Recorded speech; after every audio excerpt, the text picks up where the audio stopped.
위한 또 이렇게 말씀을 준비했는데 여러분들도 어떤 의미에서는 청년입니다. 영적인 나이로는 하나님께 쓰임받는 그 순간이 바로 청년의 때가 아니겠습니까? 인생을 살다 보면 선택해야 될 순간이 있어요. 선택을. 근데 이것을 주도적으로 내가 하느냐 아니면 누군가에 의해서 선택을 하게 되느냐에 따라서 이제 인생의 시기가 달라지는데, 내가 주도적으로 선택을 하면서부터 청년의 때가 되는 것입니다. 고등학교 때까지는 대부분 여러분들 정해진 길을 가잖아요. 초, 중, 고 정해진 길을 가는데, 이제 고등학교를 졸업하면 이제 청년이라고 그러잖아요. 성인이라고 그러잖아요. 그러면 대학교를 갈 것이냐, 직장을 갈 것이, 이때부터 이제 선택이 시작되는 거죠. 근데 그때부터는 이제 주도권이 나한테 넘어오는 거야. 너 어느 대학 가고 싶어? 어느 과 가고 싶어? 그래서 근데 해본 적이 없잖아. 맨날 그냥 보내는 데 갔고, 시간 되면 학교 갔고. 그때부터 이제 인생을 배우기 시작하는 거, 선택이 시작되는 거야. 그래서 이런 대학을 가서, 물론 이제 실력에 맞춰서도 가지만 대학만 가는 게 또 되는 게 아니잖아요. 어느 과를 갈 것인가. 이게 이제 쉬운 일이 아니에요. 그때부터 이게 만만치 않구나. 뭐 대학교뿐만 아닙니다. 이제 직장도 마찬가지죠. 대학을 안 가면 직장을 가면 어느 직장을 갈 것이고 어느 분야에서 일할 것인가. 여러분, 인생은 선택의 연속이에요. 가장 중요한 선택의 순간에 또 오는 것이죠. 누구와 평생 살 것인가. 이런 복합적인 것들을 이제 우리 청년의 때 이제 결정을 하게 되는 것입니다. 그러므로 인생에서 가장 무거운 짐을 지고 살아가는 때가 청년의 때가 아닌가. 물론 지금도 짐이 무겁겠지만, 그러니까 청년을 여러분 위해서 기도해 주셔야 됩니다. 청년의 때 짐이 참 무겁습니다. 그 선택의 모든 순간마다 선택의 책임을 져야 되는 것이기 때문이죠. 그런데 선택에 따라서 평생을 좌우하기도 합니다. 근데 여러분, 선택이라는 얘기를 할 때 항상 중요한 거는 더 중요한 인생 평생이 아니라 운명을 좌우할 선택이 있잖아요. 내가 누구로부터 택함을 받는 것인가. 여러분, 하나님께 선택되시는 여러분이 되시기 바랍니다. 내가 하나님께 선택된 인생인지를 결정하고 깨닫는 시간이 바로 수많은 선택의 순간에 청년의 때라는 것이죠. 그 전까지는 이게 하나님이 하신 일인지 부모님이 잘 만나서 그런 건지 잘 몰라요. 이게 내가 이렇게 내 인생 가운데 찾아온 행운이라든가 축복, 이런 것들이 그냥 환경에 의한 것이라 생각되지만, 청년의 때 내가 주도적으로 인생을 선택하다 보면 하나님이 살아계시는구나, 하나님이 나와 함께 하시는구나, 하나님 나를 택하셨구나, 할렐루야. 하나님께 택함받은 청년들이 되시기 바랍니다. 하나님께 붙들림 받으면 그 인생은 주님께서 그때부터 책임져 주시는 거예요. 모든 의미에서 여러분 청년이라니까요. 왜냐하면 하나님께 선택을 받았잖아요. 다 되는 게 아닙니다. 마태복음 22장에 보면은 혼인잔치를 벌려놔요. 그래서 임금이 많이 올 줄 알고요, 자리를 많이 준비하고 음식을 많이 준비했단 말이죠. 많이 올 줄 알고. 그런데 웬걸? 속혀야 되지, 밭에 일을 해야 되지, 뭐 할 일 많지, 너무 바빠서 못 오는 거예요. 그러니까 임금이 화가 나가지고 가서 닥치는 대로 만나는 사람 다 데리고 와라. 그래서 다 데리고 왔는데도 다 들어간 게 아니에요. 왜? 정해진 예복을 입지 않으면. 여러분, 우리 교회도 적지 않은 인원들이 예배 드립니다. 근데 이 자리에 다 오는 거 아니잖아요. 수많은 사람들을 정해놓고 전도를 합니다. 그래서 다 구원받는 거 아니라니까요. 여러분, 정말 중요한 거는 내가 뭘 선택하는 이게 중요한 게 아니라니까요. 오늘 청년들이 지금 어느 대학교 다 결정 나 있죠. 직장도 결정된 사람도 있죠. 어쩌면 중요해요. 그런 선택이 얼마나 힘들었겠어요. 근데 여러분, 지금 누구에게 선택받았느냐, 누가 나를 붙들고 있느냐, 이거보다 중요한 건 없는 줄 믿으시기 바랍니다. 내가 누구와 사는 것도 중요해요. 그 남편 때문에, 아내 때문에 내 인생이 달라질 수 있어요. 그런데 그거보다 더 중요한 건 내가 누구에게 붙들려서 사느냐, 이겁니다. 마귀에게 붙들려 사는 인생은 절대 되겠어요? 안 되겠어요? 안 돼요. 그런데요, 더 안타까운 것은 하나님께 왔는데도 하나님께 붙들리지 않고 여전히 내 인생을 내가 주인인 것처럼 내가 주도권을 가지고 살아가는 사람이에요. 한계가 있어요. 한계가. 잘 되는 것 같아도 한계가 있어요. 바울이라는 인물은요, 뭐든지 자기가 선택한 인생이 아니었어요. 다 율법이란 틀 안에서 선택에 강요되었어요. 이 길 아니면 안 된 거예요. 물론 참 잘 사는 거죠. 세상적으로 보면은 정말 완벽한 인간이었어요. 아니 뭐 종교적으로 봐도 유대교 안에서는 퍼펙트한 인간이었어요. 야, 저런 사람 정말. 바울은 완벽하게 자기 인생을 살았다니까요. 자기가 선택한 이 종교잖아요. 물론 선택을 당했어요. 그지만 자기가 이 택한 이 믿음의 도를 따라서 율법적으로 완벽한 삶을 살다 보니까 이 모세 율법을 반대하는 저 그리스도인이란 저 교회 예수를 따라가는 무리들을 용납하기가 어려운 거예요. 선택의 여지가 없어요. 그때부터 이제 그 사람들을 멸하러 다니는 거죠. 그때 바울의 나이가 청년의 때였어요. 자기가 그래 맞아 내 선택이 옳아, 난 이 옳은 선택, 내가 유대교를 위해서 평생을 바칠 이 내 선택, 내가 택한 이 길, 율법의 길, 이게 난 구원의 길이라고 믿어. 여러분 정말 바울은 그걸 믿었다니까요. 그 정체성이 형성되고 나 자신의 인생을 거는 시기가 청년이었다니까요. 자 볼까요? 청년. 자 사도행전 7장 58절을 먼저 보아야 되겠어요. 성 밖으로 시작. 성 밖으로 내치고 돌로 칠세 증인들의 옷을 벗어 사울이라는 청년의 발 앞에 두니라. 사울이라는 누구의 발 앞에? 청년의 발 앞에. 사울은 청년 시절에 역사의 무대에 등장합니다. 그 전까지는 뭐 어떻게 살았는지 잘 모르죠. 근데 이 사람은 이제 자기가 믿는 도리에 따라서 자기가 선택한 인생길을 이때부터 확실하게 역사 속에서 드러내고 있는 것이죠. 왜 어떻게? 사람을 죽이기 시작합니다. 와, 무섭죠. 이게 무서운 거예요. 이거 옳다고 믿는 거예요. 사람을 스데반이 죽이는 현장에 주도적인 인물이 돼서 나타나죠.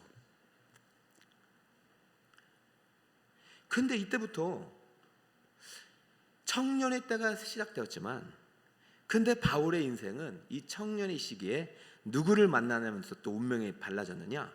예수님을 만나면서 완전히 달라졌다니까요. 여러분이 지금, 저는 우리 늘 청년들을 볼 때 여러분이 갖고 있는 스펙이 여러분의 인생을 결정짓는 거 아니에요.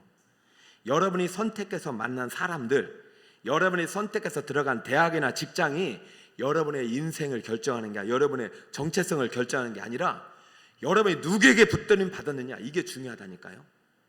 그때부터 청년이 시작되는 거예요. 우리 어르신들도 마찬가지입니다. 여러분 지금 인생의 파도와 싸우느라 여기까지 오느라 지치셨잖아요. 힘들게 오셨잖아요. 제가 최근에 또 장례식을 많이 가는데 어른들의 인생이 어디 있습니까? 다 자식을 위해서 다 던진 인생이지. 어른들은 청년이 없어요. 청년의 때가 없어요. 그냥 자식들이 올인이에요. 그냥 먹고 사는 게 올인이고. 내가 누구에게 붙들림 받았냐, 그때부터 인생이 새로워지는데, 청년의 시기가 시작되는데, 부모님도 마찬가지예요.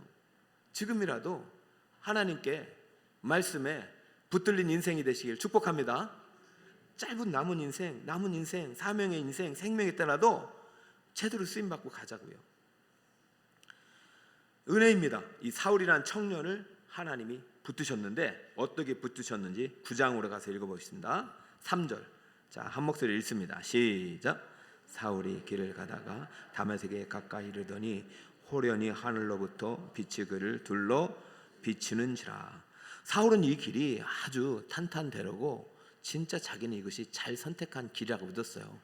여러분도 마찬가지일 거예요. 여러분이 지금 걸어가는 길이 물론 뭐 만족하지 못하면 할 수 없지만, 내가 이 가는 길이 그래도 무난하다고 생각할 수도 있어요. 그런데 4절에 완전히 인생이 달라졌다니까. 4절 읽어볼까요? 시작. 땅에 엎드려져 들음에 소리가 있어 이르시되 사울아 사울아 네가 어찌하여 나를 박해하느냐 하시거늘.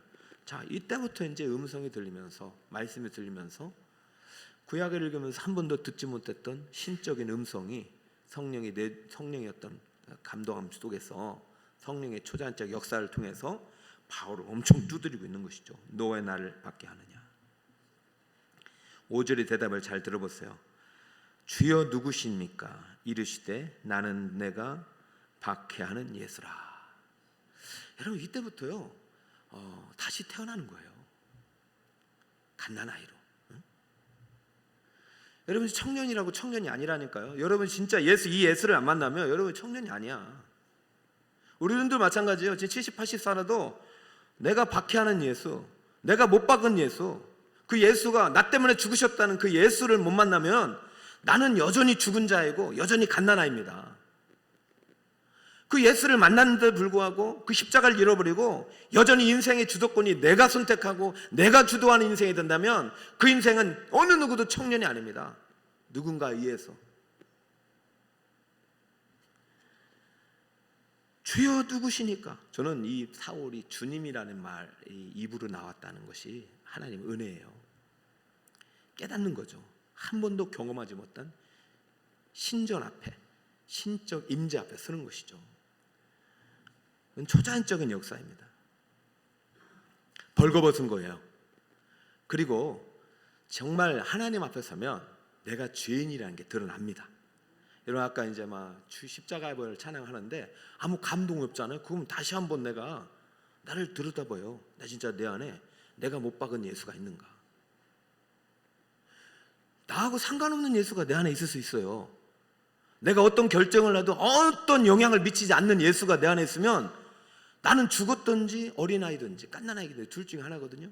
어떤 어린아이가 내가 내 인생을 주도적으로 살아갑니까? 누군가에 의해서 이게 살아가게 되는 거예요. 여러분 청년은요 하나님께 내 인생을 바치는 거예요. 그때부터 내 인생의 주도권이 내게 있지 않다. 이게 깨닫는 거거든요. 하나님을 만나니까 자기의 벌거벗은 모습이 드러나고 자기가 죄인이라는 걸 깨달아져요. 그때부터 하나님께 눈을 가려버립니다. 아무것도 안 보이게. 그럼 뭐예요? 인생이 이제 다 막혀버리는 거죠. 우리가 살아가면서 절망의 순간이 옵니다. 더 이상 막 진로가 막혀가지고 잘 나가다가 이제 진로가 막혀요. 막 대학교도 잘 나왔는데 취업이 못 막혀. 취업을 했는데 결혼이 못 막혀. 살다 보면은 꽉 막혀가지고 어느 순간 막 그래가지고 앞이 깜깜할 때가 있어요. 저는 오히려 그때가 하나님을 만날 때라고 믿습니다. 내가 진짜 붙잡고 의지하는 게 뭔가? 내가 진짜 붙잡는 거 십자가인가? 내가 이제 하나님께 붙들려서 지금 여기까지 왔나? 하나님 꽉 잡아가지고 여기까지 인도된 인생인가? 하나님이 원하는 길을 팽개치고 내가 내 마음대로 살아온 인생인가를 인생이 꽉 막혔을 때 발견할 수 있다니까요. 그때를 이제 광야에 있다라고 하죠. 광야를 히브리어로 뭐라 했어요? 미드바르. 따라할까요? 다바르, 미드바르. 미드바르. 이거는 암송하세요. 이 정도는 우리 북서울 꿈에게 성도라면 알고 있어야 돼요. 다바르 말씀이에요. 말씀도 있지만은요 그 안에 하나님이 행하신 일도 있어요. 광야에서 하나님이 내 인생을 향한 계획이 선포됩니다. 광야에서 하나님의 말씀을 통해서 나를 부르십니다. 아무도 없는 단독 홀로 된 그 자리에서 하나님과의 대면을 통해서 내가 죄인임을 깨닫고 내 인생의 주권은 하나님께 있다는 것을 깨닫습니다. 그때부터 내 인생의 청년의 때가 시작되는 거예요. 사랑하는 청년 여러분, 여러분들 오늘 한 100명이 나왔습니다. 일당 100이니까 여러분 인생이 여러분에게 있지 않습니다. 내 인생의 주도권이 하나님께 있을 때 진짜 청년이 시작되는 거지. 좋은 대학교, 좋은 직장 가는 게 진짜 인생이 아니에요. 시편 25편 12절을 한번 읽어볼까요? 시작. 여호와를 경외하는 자 누구냐? 그가 택할 길을 그에게 가르치시리로다. 여러분 하나님은요 기도하면 누구 어느 대학교 가라, 기도하면 어느 직장에 가라 이렇게 말하시는 비인격적인 분이 아니세요. 우린 로봇가 아니잖아요. 여러분 진짜 여러분들이 자녀를 사랑한다면 자녀들을 정해진 길로 안 보냅니다. 네가 정말 원하는 것을 같이 찾아보자. 네가 정말 잘하는 것이 무엇이냐 도와주겠다. 이게 진짜 부모지. 너는 편서가 돼야 돼. 너는 아버지의 길을 이어서 내 사업을 이어야 돼. 그거는 참 사랑이 아니죠. 하나님 한 번도 우리에게 강요한 적이 없어요. 나는 택할 길을 가르치겠다. 선택은 누가 해라? 네가 해라. 근데 여러분 가르쳐 주시는 분이 계시기 때문에 내 인생은요 내 마음대로 안 되는 거예요. 내가 그 하나님의 택할 길에까지 자라게 되는 것이죠. 자, 에레미야 10장 23절 한 번 더 읽어볼까요? 내 인생의 주도권이 누구에게 있나 볼까요? 자, 시작. 여호와여, 내가 알거니와 사람의 길이 자신에게 있지 아니하니 걸음을 지도함이 걷는 자에게 있지 아니하니이다. 할렐루야. 여러분의 인생의 길이 누구에게 있다고요? 나에게 있는 게 아니에요. 여러분 지금까지 걸어온 길이 내가 걸어온 길 같지만 하나님 인도하신 길이라니까요. 여러분 오늘 여기 열 몇 명 앉은 거 여러분이 쓴 거 같죠? 여러분이 쓴 거 같죠? 난 여러분 오늘 붙들려 와서 온 여러분들이 참 인생이 복이 막 나오고, 이 시간에 학원 가시는 분들도 계시고 휴가 가는 분도 계시고 그 친구들도 다 복되고 귀해요. 그런데요, 시간차가 나는 거예요. 언제 붙들지 몰라요. 언제 하나님 임할지 모르는 거예요. 바울처럼 오늘 만나야 돼요. 오늘이 그날이 돼야 돼요. 주여 보기를 원하나이다. 내 인생이 막혀 있습니다. 내 인생이 막혀 있습니다. 앞이 보이지 않습니다. 주여 보게 하옵소서. 간절히 하나님께 내 인생을 부탁할 때 주님이 내 인생을 붙잡는 겁니다. 그리고 들어올리고 보이게 하고 렛츠고 가라고 하는 거예요. 렛츠고죠. 같이 가자. 이런 하나님은요 절대로 우리 억지로 안 데려갑니다. 걸음을 지도하여 길을 만들어 놓아요. 가는 건 나보고 가래요. 올림픽이 한창이잖아요. 여러분 올림픽 선수들만 보죠. 저는 올림픽 할 때 그 코치를 봅니다. 저 사람을 지도한 사람이 누군가. 재밌는 게 뭔지 아세요? 금메달은 선수가 따는데 선수보다 누가 더 기뻐합니까? 코치가 더 기뻐요. 영광은 선수가 받는데 기뻐하는 것은 코치. 오늘 4세대 성경학교 총 주제가 뭡니까? 예수님은 나의 코치잖아요. 그죠? 영아부, 유년부, 유치부, 유년부, 초등부, 중고등부, 청년부까지 예수님이 한 번도 여러분을 코치 안 한 적이 없어요. 여러분들이 말 안 들었을 뿐이죠. 결혼하고 작년 50, 60, 70, 80대까지 하나님이 한 번도 우리를 코치 안 한 적이 없어요. 야, 이때는 이렇게 하고 이때는 이렇게 가야 되고. 제가 유도를 이제 잠깐 봤어요. 짤방으로.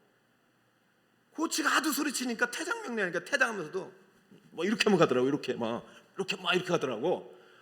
근데 선수가 참 퇴장하면서 뭘 그걸 또 가르쳐. 내가 알아서 함께 하면은 이제 그 사람은 말을 못 하는데 딱 이렇게 하라는 게 딱 이제 유도 선수가 달려들 때 이제 그 팔을 딱 이렇게 하나를 걸치고 마트고 어떻게 한쪽 팔은 걸치고 한쪽 팔은 들려메르치 하니까 한판승이 됐습니다. 할렐루야. 야, 참. 오늘 들으세요, 여러분. 특별한 집회를 할 때는 특별한 응답이 있어요. 뭐하러 그래요? 똑같이 매주 금요일인데. 하나님이 특별히 부를 때는 특별하게 하실 말씀이 있어서 부르는 거죠. 사도 바울을 뭐 1년 내 365일 이렇게 하나님 만나셨습니까? 사울아, 왜 나 박해하냐? 내가 누구냐고? 네가 박해하는 예수다, 이 녀석아. 구약 39권 929장을 매일 암송하는 네가 그 예언대로 나를 모르고 네가 누구를 섬기는 거냐? 너의 인생은 헛된 것이다. 눈 감아, 이 녀석아. 여러분, 자신의 인생이 다 사라져버렸어요. 그런데요, 그때부터 진정한 인생이 시작되는 거예요. 두려워하지 마세요, 여러분. 지금까지 인생이 다 사라진다고 두려워하지 마세요. 저는 지금까지 하나님을 떠난 적이 거의 없어요. 초등학교 1학년 때 주님을 만났을 때는 다 주님 안에서 살았어요. 그런데 내 인생을 주도권을 하나님께 드린 것은 군대에서. 왜 이래 이거? 군대에서 들었다면 군대에서. 잘 들어보세요. 저는 그때까지 수없이 많은 주일 예배를 드리고 수없이 많은 수련회를 갔단 말이죠. 제가 이제 다음 달에는 또 우리 예산 이제 제가 고향에 구미도 있고 예산도 있는데 예산에 있었던 후배들이 이제 우리 담임 목사라고 또 우리 교회 왔다가 또 저기 이렇게 또 모임이 있어요. 그럼 제가 이제 목사님이 됐다고 이제 저를 초청해서 이제 말씀을 듣는단 말이죠.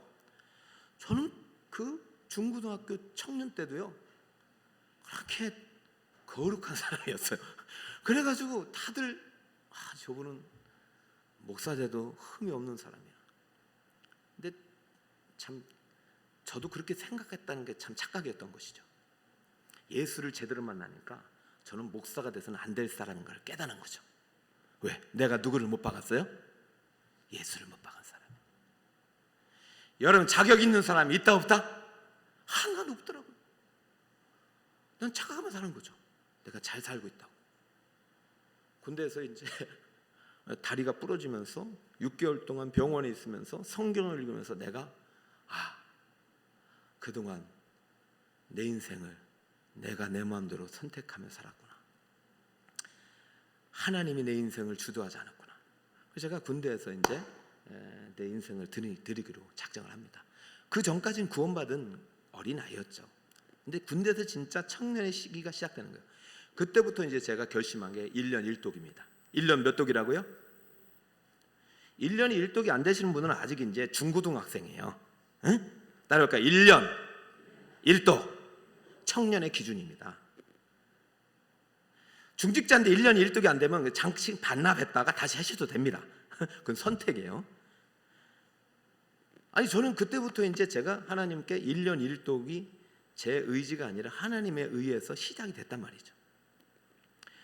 그래서 한경을 한 권 쭉 읽을 때쯤 제대를 하게 됐는데 저의 인생을 갈라놓은 성경을 만나게 되는 것입니다. 한번 읽어볼까요? 갈라디아서. 청년 여러분들도요. 사울아 이 본문은 이제 사울 거고 여러분의 본문이 나와야 된다니까요. 자, 갈라디아서 5장 16절 시작.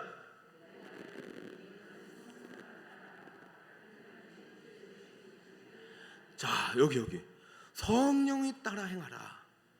육체의 욕심을 이루지 아니하리라. 그다음에 17절에 육체의 소욕은 성령을 거스리고 성령은 육체를 거스리라.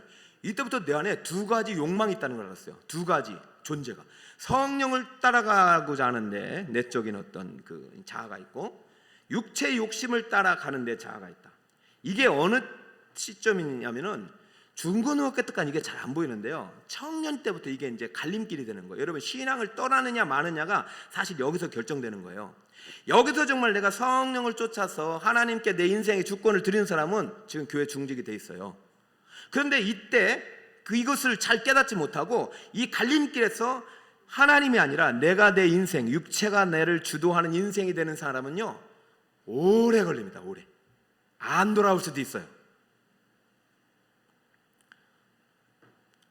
근데 이 말의 의미를 저는 그때 몰랐죠. 이거 얼마나 엄청난 이 거리가 있고 이 결정에 따라서 내가 어떠한 길을 가야 될지를 난 몰랐죠. 그럼 나는 그럼 당연히 성령을 따라 향해야지 육체의 욕심을 따라가면 되나? 나는 성령이 이끄시는 대로 성령이 주도하는 인생을 살아가야지. 근데 첫 번째 걸리는 것이 이제 술이었다니까, 술. 자, 이제 술 문제를 제가 또 한번 얘기를 하는데 청년들에게 자꾸 술 문제 얘기하는 것은 주도권의 가장 핵심의 키워드가 술에 있어요. 우리나라 문화이기 때문이 아닙니다. 하나님이 술을 왜 여러분에게서 청년에 있어서 거룩의 기준을 삼는지 성경을 통해서 저에게 말씀해 주셨습니다. 갈라디아서 5장 19절을 볼까요? 자, 시작. 육체의 일은 분명하니 곧 음행과 더러운 것과 호색과 우상숭배와 주술과 원수 맺는 것과 분쟁과 시기와 분냄과 당지는 것과 분열함과 이단과. 자, 여러분 좋은 거예요, 나쁜 거예요? 다 나쁜 거. 앞에 다시 20절 올려봐요. 여기 다 나쁜 글자가 다 있어요. 19절도 보세요. 19절도 음행부터 호색, 그다음 20절 우상숭배, 주술, 이 다 있잖아요, 그죠? 이게 육체를 따라가는 사람의 열매란 말이에요.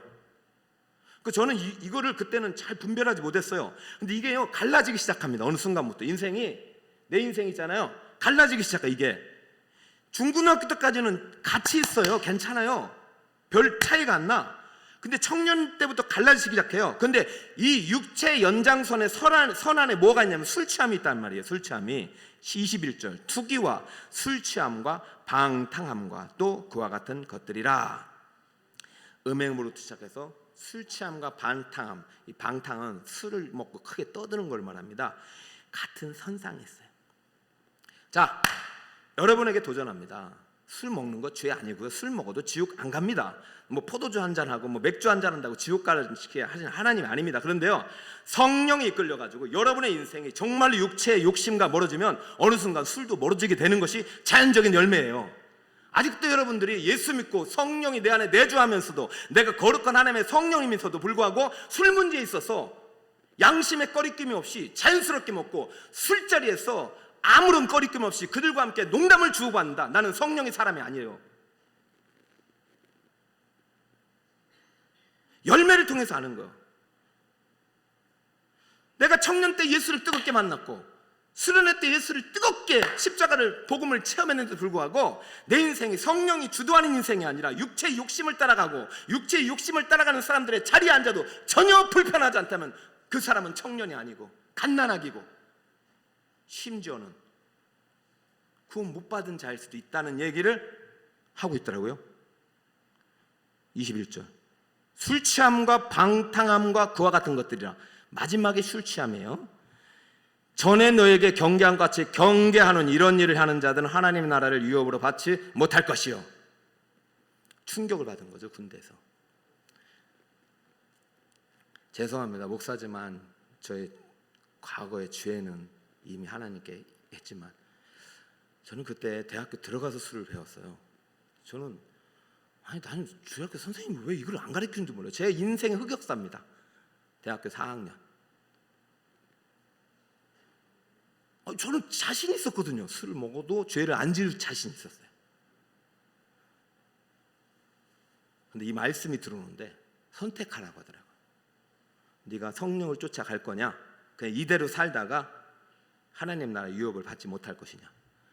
둘 중에 하나예요. 천국 못 가든지 가서 아무것도 상관이 없든지. 그죠? 정신 바짝 차리고 아무런 꺼리낌 없이 나는 성령을 쫓아가겠습니다. 근데 성령을 쫓아가겠다는 그 결심을 하면 그때부터 내가 성경의 사람이 되겠다는 것입니다. 그때부터 말씀 통독을 하겠다는 것입니다. 그때부터 말씀을 묵상하겠다는 것입니다. 그때가 25인데 30년 동안 한 번도 어긴 적이 없으니까 하나님이 저를 여기까지 인도하셨고, 저는 그때 성령을 쫓아 행했기 때문에 제가 대기업에 가서도 술 취하지 않았고 술 먹는 사람들이 갔던 음행과 더러운 자리에 가지 않았어요. 그래서 저는 버림받지 않고 하나님께 붙들려 여기까지 왔습니다. 자, 한 번만 더 도전할게요. 우리 청년들 술 먹어도 돼. 한번 먹어봐. 팡세라는 사람이, 그 팡세를 쓴 파스칼이 그런 말을 했어요. 술 먹는 건 죄다. 그러나 술 먹지 않고는 진리를 알 수 없다. 그런 멋있는 말을 했더라고. 그래가지고 술을 많이 먹기도 해. 한번 먹어봐요. 얼마나 여러분들이 하나님 싫어하는지 깨달아질 거예요. 안 되는 게 좋아요. 자, 잠언 23장 31절입니다. 자, 같이 한번 읽어볼까요? 시작. 포도주는 붉고 잔에서 번쩍이며 순하게 내려가나니 너는 그것을. 술 먹지 말라는 얘기는 없는데요, 보지 말라는 얘기는 있습니다. 뭐가 더 강력한 말입니까? 청년들 보지도 마요. 여러분, 그 MT 가서 술 먹고 그러면 가지도 마요. 목사님 너무 그런 거 아닙니까? 그래도 돼요. 하나님께 붙드립니다. 그러면은 하나님이요, 여러분 있는 곳에 그들이 오게 합니다. 요셉의 형들처럼. 굳이 그렇게 여러분 그럴 필요 없어요. 당당하게. 이렇게 하니까 목사님 포도주 성찬 시간이니까, 여기에 포도주는 야인인데 이때 당시에는 포도주의 포도주가 아니라 모든 술의 대표를 야인이라고 합니다. 창세기 19장 32절 같이 한번 읽어볼까요? 시작. 우리가 우리 아버지에게 술을 마시게 하고 동침하여 우리 아버지로 말미암아 후손을 이어가자 하고. 룻의 두 딸이 다 죽었잖아요. 남자들이 소돔과 고모라 멸망하면서. 그러니까 이때 잠언에서 그만 야인을 먹입니다. 아버지에게 술을 취하게 해서 근친 상간을 해서 자식을 낳게 합니다. 어찌 그 자식이 복이의 자식이 될 수 있겠습니까? 구속사에서 모압과 암몬이라는 저주의 대명사가 되어버립니다. 사랑하는 여러분, 저는 오늘 청년들에게 술 먹어라 먹지 마라 이런 얘기하는 것이 아닙니다. 여러분이 하나님께 붙잡힌 바 된 청년 그리스도인이 되길 바랍니다. 성령을 쫓아 행하는 인생이 되시길 바랍니다. 그러니까 여러분의 주도권이 여러분에게 있는 것이 아니에요. 그동안 부모님께 있었다면, 그리고 여러분의 스스로에게 있었다면 여러분의 주도권을, 여러분 인생 운전대를 하나님께 내어드리시길 축복합니다. 하나님이 가르쳐 주실 거예요. 운전하는 법을. 운전대 이렇게 해라, 해봐라. 한순간도 떠나지 않고 여러분에게 인도해 주실 것입니다. 의의 길, 평강의 길, 생명의 길, 진리의 길로 인도해 주실 것입니다.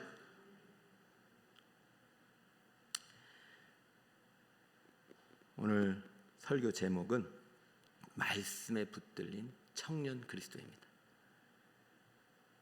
사울이 바울이 될 때까지 작은 시간이 아니에요.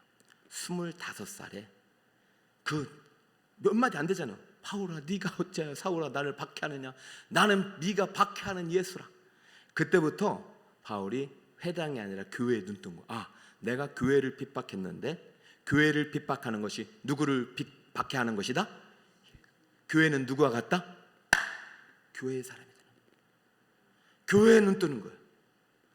그래서 저는 청년 시절에 교회 예배 성전에 가득한 청년들이 복이 있고요, 여러분이 청년 때 교회가 생명의 구원의 공동체임을 눈뜨는 것이 진정으로 하나님께 붙잡힌 인생입니다. 저는 제 자녀들에게도 물론 대학교에 가면은 좋은 선교단체가 있어요. 가서 배워도 돼. 그러나 여러분의 중심이 교회보다도 대학교 선교단체가 되면 끊어야 돼요. 우리 어르신들도 마찬가지. 여러분의 중심이 말씀이든 기도든 모든 신앙생의 중심이 교회가 아니라 다른 기관이나 다른 어떤 훈련단체가 되면 그거는 인생이 좀 주도권이 역전되는 겁니다. 성령의 인도하심은 말씀과 성례전에 있는 것이에요. 바울은 이때 깨달은 거야. 내가 회당에서 가르침이 아니라 예수의 피로 사신 교회가 바로 예수의 몸이구나. 그때부터 바울은 평생 동안 교회를 세웠다니까요. 자, 그래서 그가 이제 그냥 세운 게 아니라 말씀에 사로잡혀서 14년 5년 동안 말씀을 충분히 묵상하고 말씀 훈련을 받고, 그가 아무라도 이제 35, 7, 8살 때, 그러니까 제가 목회할 때쯤 그분도 이제 본격적으로 성령 행전을 쓰기 시작한 거죠. 38살쯤. 그때 1차 선교 갔다가 2차 선교 갔다가 2차 선교 가가지고 빌립보에 갔다가 매 맞고, 그 다음에 데살로니에 갔다가, 그 다음에 어디 갔어요? 베라에 갔다가 아테네 갔다가 아덴을 떠나 고린도로 와서 여기서 이제 청년 실라와 디모데를 만나고서 바울이 다시 눈 뜬 거야. 내가 이제는 나와 같은 청년을 세워야 되겠다. 여러분, 바울의 인생이 이래요. 바울은요, 자기가 주도하는 인생이에요. 누가 주도하는 인생이 되었습니까? 하나님께서, 성령께서 계획한 게 아니에요. 하나님의 계획 스케줄 속에서 바울이 들어가 버리니까 바울이 아름다운 인생의 주인공이 되도록. 지금 여기 보면은 다 바울 칭찬하지, 야 바울 멋지다 그러죠. 그런데 이 뒤 배우 속에 성령께서 지금 진짜 기뻐하고 계셔요. 자, 오늘 본문 읽어봅시다. 저는 18장 5절이 저는 사도행전 그 처음에 바울이 예수님을 만났을 때 그 본문 왜 버금가는 본문 같은 거예요. 자, 18장 5절입니다. 다 함께 크게 한번 읽어볼까요? 시작. 실라와 디모데가 마게도나로부터 내려오매 바울이 하나님의 말씀에 붙잡혀 유대인들에게 예수는 그리스도라 밝히 증언하니. 할렐루야. 이 말 한마디에 파급력이 엄청난 거예요. 이게 하나님의 말씀에 붙잡혔다는 이 표현이 압도되었어. 하나님의 말씀이 내 인생을 주도하는 삶 속에서 바울이 들어가서 쓰임받고 있는 거예요. 우리 청년들의 모습을 보니까 저는 바울의 얼굴이 떠오르고, 여러분 어떻게 바울의 인생만이 가치 있는 인생입니까? 바울을 코치하신 분이 바로 우리를 코치하고 계셔요. 여러분, 우리나라 대한양궁이 지금 세계 역사에 10은패를 했잖아요, 여자가. 그랬더니 그들을 코치했던 사람들이 다른 나라 가니까 그 사람들 양궁도 지금 세계 탑 클래스로 올라오고 있어요. 아직까지는 우리나라를 이길 수 없어요. 바울을 코치했던 분이 바로 북서울 꿈에게 성도님을 코치하고 계신 줄 믿으시기 바랍니다. 바울을 코치하시고 인도하시고 그 인생 가운데 말씀으로 붙잡으신 성령께서 오늘 이 밤에 올라온 청년들을 붙잡고 계심을 믿으시길 축복합니다. 할렐루야. 이제 하나님께서 여러분의 인생을 드릴 때 하나님이 택할 길을 보여주십니다. 그게 기도의 자리예요. 이렇게 특별한 집회 때, 그리고 여러분 15, 16, 17 날 누가 여기 쓰느냐가 중요한 게 않습니다. 저는 우리 김희경 목사님께 위임했고, 김희경 목사님은 힘을 다하여 말씀을 준비할 거예요. 여러분의 그 전파하는 말씀 속에 여러분의 인생의 길이 보일 거예요. 그 말씀에 붙잡히시길 바랍니다. 오늘 그 시작이 되길 바랍니다. 우리 이따 기도할 때 우리 어른 정말 부모님들, 청년들 위해서 기도해 주세요. 응? 이들이 정말로 사울이 아니라 바울의 인생이 될 수 있도록 말씀에 붙잡힌, 성령에 사로잡힌, 성령의 인도하심을 따라 살아가는 청년 그리스도인이 될 수 있도록 기도할 때 우리에게 미래는 밝아질 줄 믿습니다. 청년들이여, 교회를 세우십시다. 여러분들이 교회이고요, 여러분들이 교회를 세워야 됩니다. 바울이 눈뜬 그 가치를 여러분 눈뜨고, 여러분 인생이 이제부터 이 세상이 아니라 하나님께 드릴 수 있는 진정한 청년으로 거듭나시기를 예수 그리스도의 이름으로 축원드립니다.